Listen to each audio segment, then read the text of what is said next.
Farm Aid 4. Hi, everybody. We're backstage now. I'm Charlie Chase along with Lori Ann Cook. And we have with us Lynn Hayes from the Farmer Legal Action Group. This is an organization that works with economically distressed farmers. Now, what kind of legal problems are the farmers finding themselves running into? Well, for one thing, a lot of farm law creditors have been violating farmers' rights when they go to foreclose or liquidate farming operations.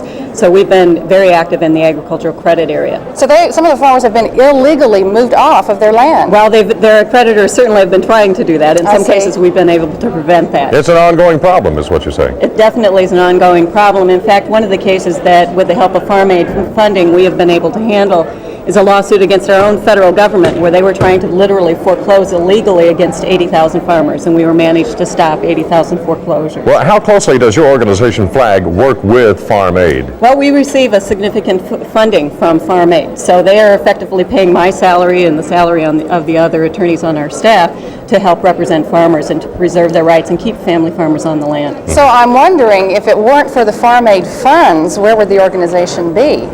Well, we may not exist to a certain extent. We also have some funding from other sources, but certainly not to the same level that we can exist now with the same number of attorneys on staff. You know, one thing that we have constantly mentioned throughout this Farm Aid telecast is that it's important to keep the farmers on the land. Why is it important? I mean, I guess people are looking for a reason to call in their donation. They've seen the 1-900 number on the screen throughout the telecast here. I think it's important to keep the farmers on the land, to ensure that we have a lot of people owning the land base in this country. I think that's significant. I also, coming from a small town in northern Illinois, an agricultural area, I think it's very important to keep rural communities together. I think they're the mainstay of some very important values in this country, and if they're gone, we're in trouble. Do you think that your organization is big enough to handle all the problems that are coming in, or do you need to grow a little bit? We need to grow immensely to handle all the problems. There's thousands and thousands of farmers out there that need help. We only have 5 attorneys on staff. Lynn, I know you came in from Minnesota to be here for Farm Aid. Can you be a little specific about the area which you represent up there? Well, we actually represent farmers and ranchers from all over the country. We're based out of St. Paul, Minnesota, and we do have some state of Minnesota money, so we represent probably more farmers in the state of Minnesota.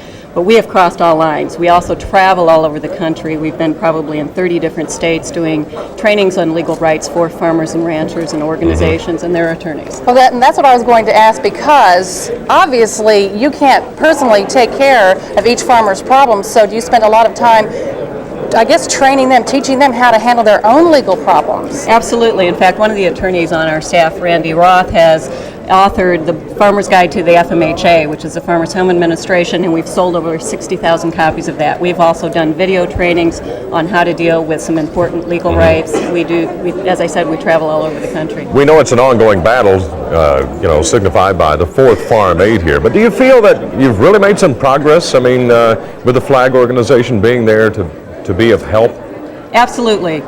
For one thing, we've helped save 80,000 farmers, and that's a big 80,000 farmers. 80,000 family farmers are on the land now, at least in part, so they can continue the battle. Many of those would go, probably all of them would have been gone by now. And I think that Farm Aid has done excellent work in helping not only our organization, but grassroots farm organizations all over the country to help organize and fight this battle. You know, I'm wondering, you obviously have a direct connection with the farmers. What is their attitude? Are they hopeful? Are they still dubious? Can they be helped? I think they are still hopeful, but they have been worn down for many years. We've been doing this kind of work for almost 8 years now, in a variety of fashions, and farmers have suffered, but they are always willing to fight. They know that they're in the right, and they're going to continue the fight. A lot of people, I think, if you met them outside the farm territories, the farmlands of America, they would not realize the importance of the family farmer to them. The fact that, hey, the food comes from these guys here.